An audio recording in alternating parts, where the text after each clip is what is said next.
सभी भाई-बहनों को जय मसीह की। आज मैं एक वीडियो दिखाना चाहती हूँ, जिसमें एक प्रार्थना स्थल पे कुछ लोगों ने बहुत ही गलत तरीके से एक प्रश्न पूछे और जिस तरह से उन्होंने डराया-धमकाया वो बिल्कुल भी धर्म और धार्मिकता के हिसाब से सही नहीं है। लेकिन आज हम उस वीडियो को साथ में देखेंगे और फिर उसके ऊपर बात बात करेंगे। तो मैं एक वीडियो चला रही हूँ। मदर मैरी जीसस क्राइस्ट को पैदा करने वाला मदर मैरी कैसे प्रेग्नेंट हुई थे बताओ। आई एम वेटिंग करेंगे ये जरूर बोलो भैया। जीसस क्राइस्ट कैसे पैदा हुआ था बताओ। पवित्र आत्मा के द्वारा। अरे तू बिना सेक्स के बच्चे पैदा कर सकता है। कोई तो परमेश्वर का पुत्र तक है ना, क्योंकि पवित्र आत्मा इंसान के अंदर पाप नहीं घुसेगा तो पैदा होगा। पाप से एक अगर पाप से जन्म हुए व्यक्ति कभी भी पाप से छुटकारा नहीं दे है ना। सर इसलिए परमेश्वर की आत्मा ये जो बायोलॉजिकल जो होता है उसके द्वारा पैदा नहीं हुआ। Oh really? हाँ। Shall we explain this to the gynecologist? You baby? Are you educated? Are you educated baby? इस तरह की भाषा का प्रयोग, इस तरह से डराना-धमकाना, ये कहाँ का हिंदुत्व है? ये कहाँ की संस्था है? कहाँ का संस्कार है? किस तरह से लोग इस तरह की भाषा का उपयोग कर सकते हैं एक प्रार्थना स्थल में, जहाँ पे लोग आए हैं आराधना करने के लिए, अपने मसीह को जानने के लिए। मैं स्वयं एक हिंदू परिवार से थी, जिसने मसीह के प्रेम को जाना और मैंने कभी नहीं देखा कि इस तरह से बदतमीज़ी और बहलहज़ी के साथ महिलाओं के द्वारा बात किया जा रहा है। आज हम लोग ये देखेंगे कि जो हमारे भाई ये प्रश्न कर रहे हैं, क्या उन्होंने भी अपने महाकाव्य, महाकथाओं को स्वयं पढ़ा है? अगर हम देखें महाकाव्यों में जो उसमें इतने सारे असाधारण तरह से जन्मों के बारे में संक्षिप्त में लिखा हुआ है। क्या हम उन सारे विधियों को जान सकते हैं? किस तरह से जन्म हुआ है लोगों का? आज मैं आपके सामने कुछ ऐसे ही लोगों के बारे में बताऊंगी जिनका असाधारण तरीके से जन्म हुआ है। क्या आप भाई, क्या आप मुझे आपका नाम नहीं पता, लेकिन भाई, क्या आपको श्री सिंगा के बारे में पता है कि उनका जन्म कैसे हिरण ने जन्म दिया? किस तरह से सत्यवती का जन्म हुआ? क्यों उसको मछली की बास आती थी उसके पास से? क्या कारण था कि उसके द्वारा जो बच्चों का जन्म हुआ, वो और वो जो बास थी मछली की, वो किस तरह से चली गई? किसने उसको वो श्राप से मुक्त किया? क्या आपको पता है कृपा का जन्म कैसे हुआ? कि घास के ऊपर कैसे किसी बच्चे का जन्म हो सकता है और एक नहीं, 2 बच्चों का जन्म और वो भी जुड़वा जो कि एक लिंग के नहीं थे। एक पुत्र, एक पुत्री का जन्म हुआ। ये कैसे संभव है? कहाँ है बायोलॉजी? कहाँ है आपका गायनेकोलॉजिस्ट कॉन्सेप्ट? आप जब ये प्रश्न कर रहे हैं, तब आप स्वयं अपने गिरेबान में देखें कि क्या आपके ग्रंथों में इनके बारे में कुछ नहीं लिखा है? क्या आपने सुग्रीव के जन्म के बारे में नहीं जाना है? आपने तो बड़े जोर और जोश के साथ राम का नाम लिया। उसकी सहायता करने के लिए आने वाला तो सुग्रीव थे और उनका जन्म आपने स्वयं ने नहीं जाना। आप ये प्रश्न उठा कैसे सकते हैं कि मसीह का जन्म कैसे हुआ? क्या आपको गणेश और गंधारी ने जो 101 लोगों का जन्म एक मांस के टुकड़े से कर दिया? कहाँ है साइंस? कहाँ है आपका ज्ञान? कहाँ है आपकी शिक्षा?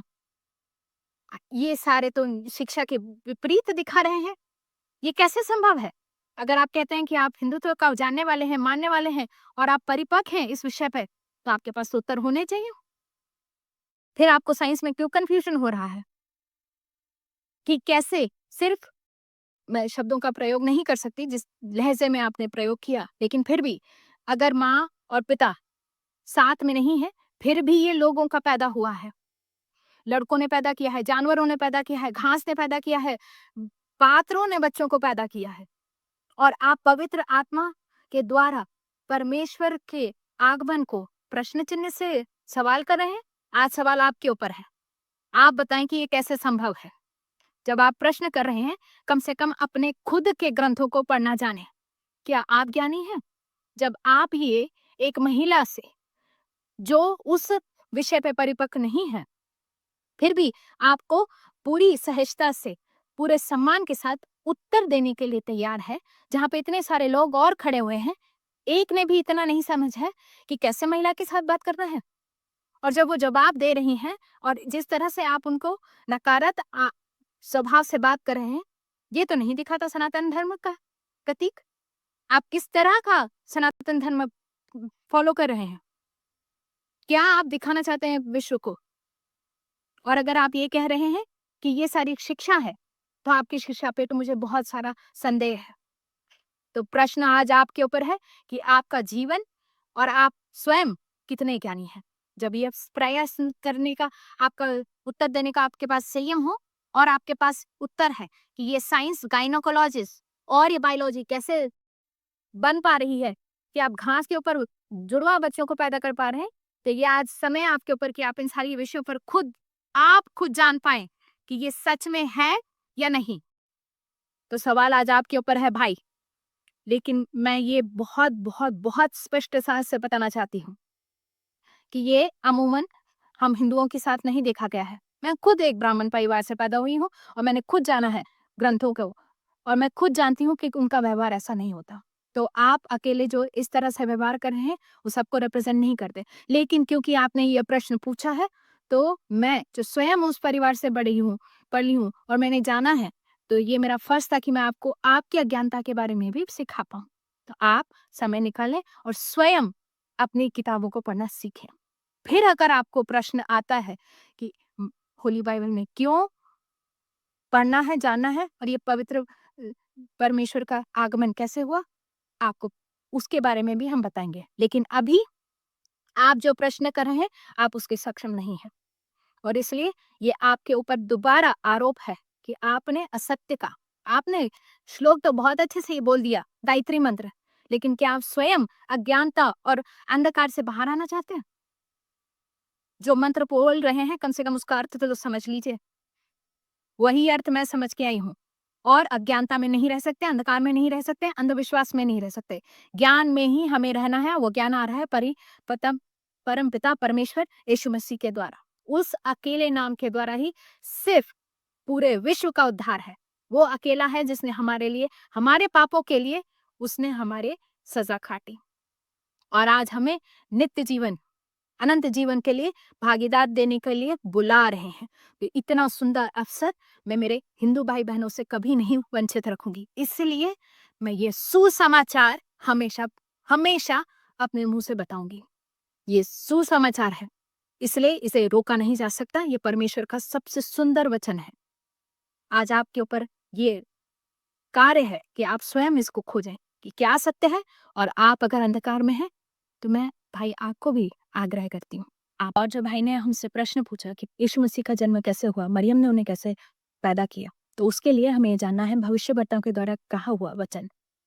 जैसे ये भविष्यवक्ताओं ने कहा था कि मसीह आने वाले हैं, वो मसीह आने वाले किस तरह से आएँगे? उनका जन्म कैसे होगा? उसके लिए हम इज़ाया 7 में पढ़ते हैं कि Lord will give a sign, a virgin will give birth.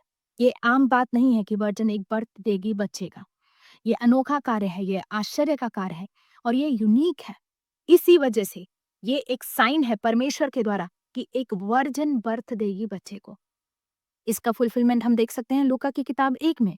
हम और जान सकते हैं कि भविष्यवक्ताओं ने क्या कहा परमेश्वर के आने के बारे में। हम साम में देख सकते हैं, साम 2 अध्याय 2 में लिखा हुआ है, "you are my son and today I have begotten you." कौन है उसका जो फादर फिगर है?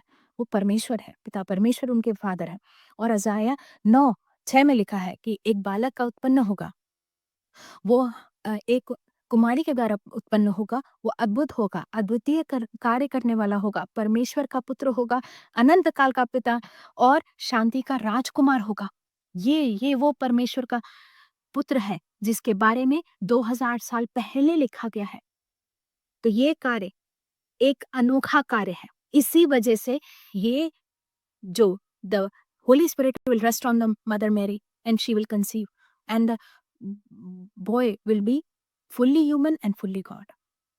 ये कॉन्सेप्ट नया है, अलग है, लेकिन ये परमेश्वर के द्वारा संभव है क्योंकि वो पाप के द्वारा उत्पन्न नहीं हो सकते। वो पवित्र हैं और वो पवित्रता की तरफ लेके जा रहे हैं उनके शिष्यों को। ये समझना ज़रूरी है कि वो लस्ट की वजह से नहीं है, ना ही किसी की साधना को भंग किया जा रहा है। ये पवित्र आत्मा का कार्य है, जो कि पवित्र लोगों को अपनी तरफ आकर्षित कर रहा है, जो अपवित्र है पवित्रता की तरफ बढ़ा रहा है। इसलिए मेरे भाई आपसे अनुरोध है कि आप सत्य को जानें, परमेश्वर के सत्य को जानें और उनके प्रेम को समझ पाएँ। कि परमेश्वर जो अंधकार में है उनको छोड़ता नहीं है। जो बे जानना है वो ज़रूरी है कि हम अंधकार में ना रहें। परमेश्वर ऐसा नहीं है जो हमें पापी को पाप में रहने रख दे। वो पापी को धोकर पवित्रता की तरफ लेके जाते हैं। तो मैं ऐसे परमेश्वर की आराधक हूँ। मैं यीशु मसीह को प्यार करती हूँ क्योंकि उन्होंने मुझे पवित्रता की तरफ चलना सिखाया। मुझे सिर्फ दंडित नहीं किया मेरी अपवित्रता की वजह से, बल्कि मेरे को पवित्र जीवन का महत्व समझाया और मुझे इस अनंत जीवन का सुख मिला। जैसे मुझे मिला, मैं प्रार्थना करती हूँ आप भी इस अनंत जीवन के भागीदार बने। धन्यवाद।